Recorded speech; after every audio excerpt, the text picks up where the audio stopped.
Hi, my name is Dr. Ross Hauser. Welcome to the Hauser Neck Center. Here with a gymnastics coach, Morgan, who actually is local. So your story is very interesting. And then I'd love to hear more about you teaching gymnastics, like we were just talking about the Olympics, because the Olympics are going on. So your life was upended a lot because you were suffering with really severe dizziness, right? Yes. Last year, I ended up getting COVID and I ended up in bed for months at a time. And during that time, I lost a lot of muscle mass. And when I started to recover, I was experiencing dizziness, eye pain, ear fullness, the whole 9 yards. And everyone was just telling me it was allergies and a continuation of COVID. And I was just not finding any solutions until I actually found Caring Medical. Prior to getting COVID, Yes. tell us what your life was like. Like, were you a gymnastics coach then, or? I was not a coach then, but I was extremely active. I was running nearly every day, weightlifting, doing pickleball, tennis, activities with friends. I still could do gymnastic skills if I wanted to. Like, I was a very active, healthy person with, honestly, like, very minimal ailments. Okay. Okay, so prior to the COVID, did you have clicking, popping, grinding in your neck? I had maybe a little cracking just from the Ehlers-Danlos, but I had no pain, no headaches from no dizziness. And prior to that, you never heard the word prolotherapy, right? I did not. I Okay. had no idea what it was. Were you working? I was. I was a receptionist at a lake club. Okay, and then you got COVID, and I've said previously on this channel that you don't realize when you have the flu or you have COVID, it's actually a lot of it's a lot of whiplashes because you're coughing or you're blowing your nose or whatever, and then often you don't realize when you're in bed. Like when you're sick, you just have a lot of pillows. You don't realize your neck is really flexed. So if you have underlying Ehlers-Danlos, you already have ligament laxity, not yet instability. You could see where you could get instability just from the positioning and all the coughing. Definitely. Then you just searched on the internet, or how'd you find us? So throughout the year of being sick, I was searching up headache, eye pain, dizziness, like all your symptoms. And then oftentimes what I would read was from Caring Medical, the website, but I hadn't really looked into it because, Google, you can't trust everything.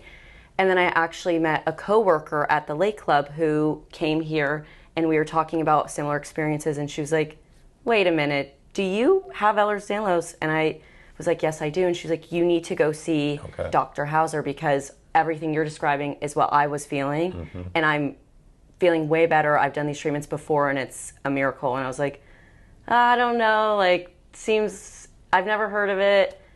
And then it got to the point where I tried everything else. Why don't you go through some of the things you tried and it didn't? And you're saying the most disabling thing was the dizziness. Why don't you explain the dizziness too, and then what things you tried? So a lot of my symptoms were like face pressure, a lot of headaches. Dizziness was the main symptom that I was having that was the biggest Not change. Spinning. No, not spinning. More so like it felt like I was on a boat, or maybe I had had a couple too many drinks. It just felt like the unstableness. I wasn't spinning, the room wasn't spinning, but like you're on a boat and stuff's moving a little. Exactly. It just felt like your body was moving inside your skeleton. Like something just felt uneasy. Did we talk about Malde-Barkman syndrome? Did I mention that to you? No. Okay, so it may have been that. So I was dealing with that, and I had ear fullness and just like a lot of facial pressure, and all my doctors were telling me, oh, it's allergies, you're getting this from clogged sinuses, it's lingering COVID, it's this, and that. And so then I tried antihistamines, allergy medication, physical therapy, acupuncture. I tried almost everything. Okay. And then I had met my coworker, and she was like, I also tried everything. You should try this. And I also had been diagnosed with an autoimmune disease I did not have and was put on medication, which made me feel worse. And so then after that experience, I was like, I just need to take the chance and try it. Then how'd you feel after the first visit? And then What was your understanding after your first visit here of what you had? So going into it, I was still a little skeptical because, Yeah. of course, even going into anything, you're just skeptical. Well, you had a lot of disappointments. So it's almost like post-traumatic doctor disorder or whatever. Exactly. No, you know what I mean? Like, why would this doctor be any different than? Exactly. I tried so many things that I was like, I'm going to try this, and kind of no expectation. I came in for my first appointment.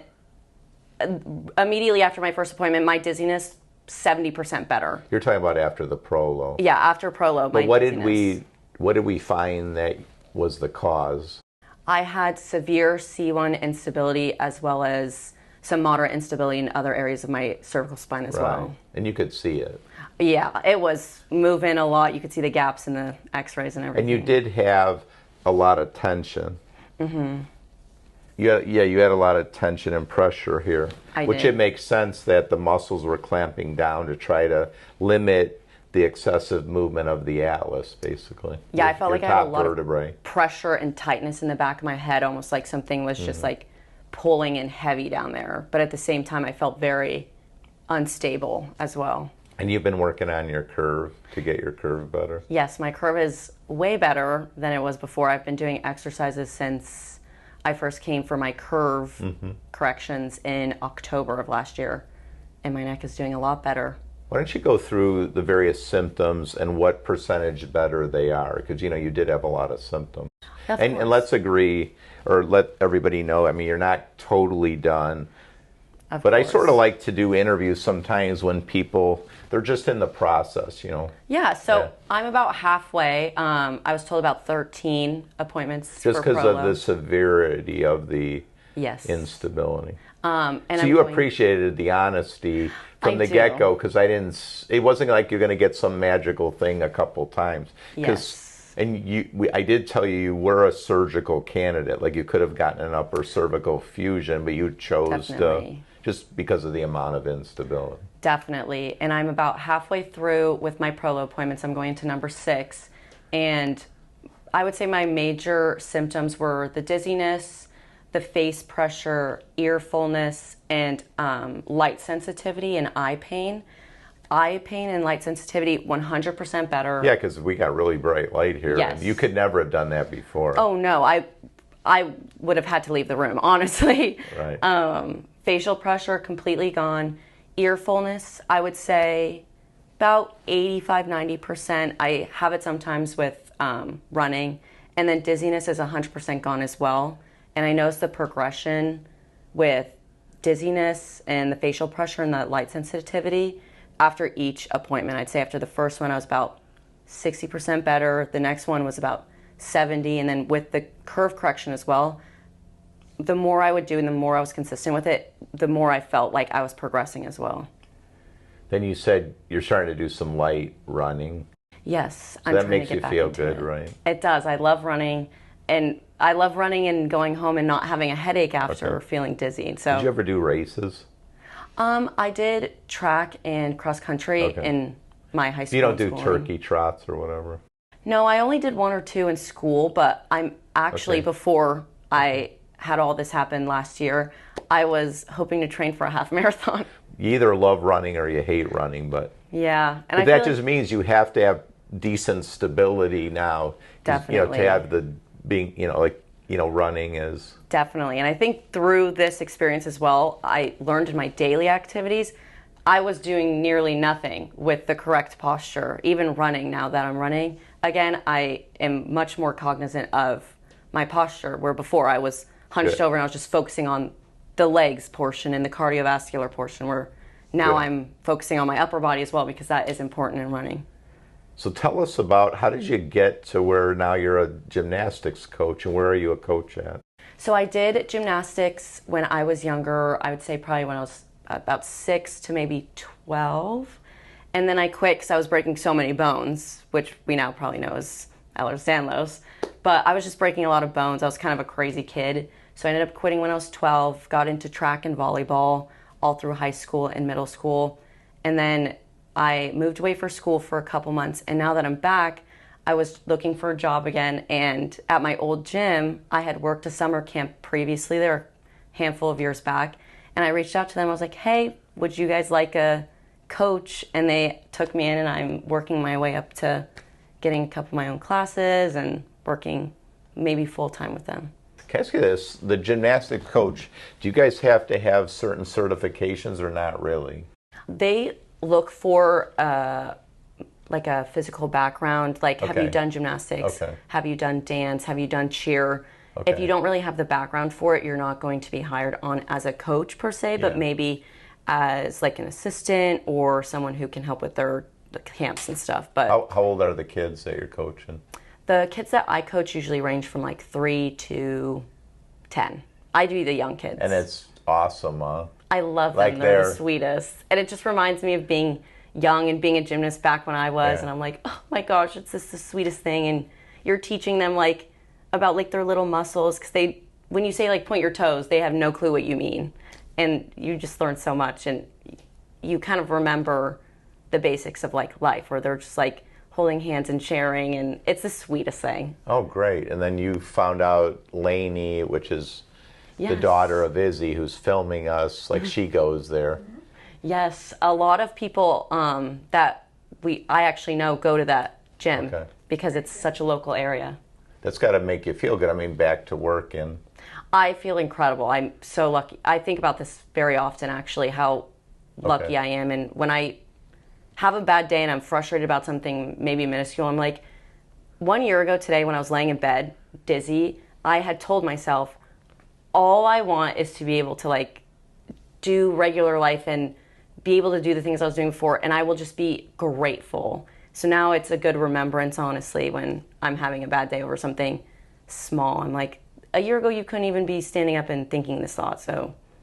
No, it's exactly right. That's a good way to put it. And then you're doing your part. Like, it's not just the prolotherapy part. Like, you're doing, like, getting your core strong. Like, definitely. I'm working on a lot of muscles that I was neglecting before, my back muscles specifically. And during the curve corrections, I'm working muscles I did not even, I don't think used since I was maybe a kid in gymnastics. You know, some people, they are fearful of needles, like... I'm not a fan either. Okay, so why don't you just talk us through that? Because I often say in the office that you can't make decisions based on fear. Because, if you let your fear of needles be the determinant of whether you got the medical care you needed, it probably wouldn't have ended up. How did you get over that, and what would you tell other people as it relates to, prolotherapy and the shots? It goes through the skin and it does hurt some. Of course. Yeah. So you guys do offer ways to help manage the anxiety and the pain as well. I've done the nitrous gas to just kind of help with my anxiety, to be totally honest. Not a big fan of needles. Hate them. As a kid, I would cry. As an adult, I still don't look when they draw my blood. Don't look when they give me a shot. I'm just not a fan of them. Going into this on my first appointment, I had seen the needles as well and was like, oh gosh, that's something. And then after my first appointment, it's uncomfortable, the experience definitely, but honestly the biggest thing that's getting me through it is the fact that I've seen such positive results, is that you can't, how do you not, it's like almost like working out. Like, it's not the most fun thing ever, but you're getting such good results. You're like, how can I not be doing this? And the alternatives is, first, what I had was surgery, and that's a lifelong change from my life. Whereas this, I can do it, have a semi-uncomfortable experience for a couple minutes every couple weeks, and then I can go back to how I was living before, where it's like, I think you just need to look at the bigger picture per se, because of course I don't love getting needles in my neck as well, or anywhere else you'd be getting prolo, but you need to look at your bigger picture. How do you want to live your life? How does this benefit you in the long term? You want your body to be able to heal and not have screws, especially if that's not something that would be beneficial for your life long term. Do you, in your classes with the young kids, and is it mostly young girls, or it's like 50-50, or what would you say? Mostly young girls. Okay, so young girls. Do you ever get situations where they don't want to do anything because they're afraid? And then how do you get them not to be afraid? Definitely. So, Because, gymnastics to me, like I would be afraid. of course, some of the younger kids are afraid for sure, especially going backwards, say to do a back bend or a somersault or something. It's terrifying because you can't see it. You have to just kind of blindly trust. And so you have to talk to them, what is important to you? Why do you do gymnastics? Because you like doing flips. You want to be Simone Biles when you're older. Okay, think about the bigger picture. This backwards roll, you're safe. You're with someone you trust, someone who's experienced.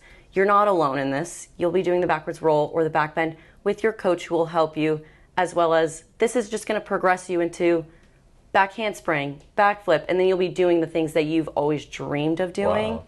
And so you kind of just have to kind of walk them to the bigger picture, because sometimes we can be small-minded or have tunnel vision with experiences. So even with the small kids, you just have to tell them, like, do you want to do a back handspring one day? They say yeah, and then you're like, okay, you got to do the backwards roll first, and you just kind of walk them through it and let them know that it'll be okay and that this is going to be a lot of fun in the future. And then when they do it, it's got to be amazing. Like they're so proud of themselves. They are. It's the sweetest thing. You can see their face lights up. They're in awe of the fact that they just did this trick. And then they scream, Mom, Dad, and then they do it over and over and over. Good. And then it's like the easiest thing in the world, and something that was so scary. Then they're like doing it as like this exciting thing for their family to see. It's the sweetest thing. That's awesome. I know, it's so cute.